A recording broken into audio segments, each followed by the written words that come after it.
While it is Mother's Day, a day to celebrate and honor women, a feminist and advocate we spoke with says it's also a reminder of how mothers are the unsung heroes of the pandemic. It was difficult, especially with online school and schools being closed.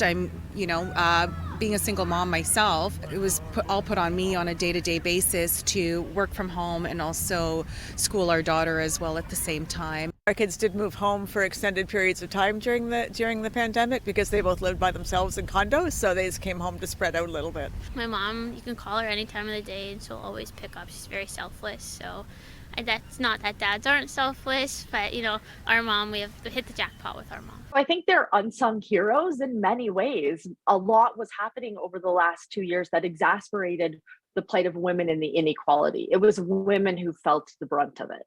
Executive Director of Home Sweet Hope and sociology professor Sarah Cumming runs an organization in Holton which helps mothers with children overcome homelessness and financial hardship. She saw a significant increase in single moms using her not-for-profit during the pandemic.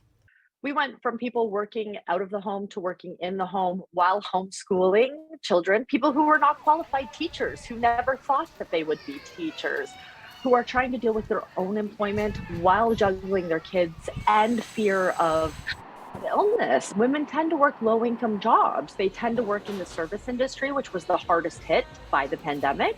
So now they're losing their jobs, they can't pay their rent, and they have their children at home. Cummings says married women also face added difficulties.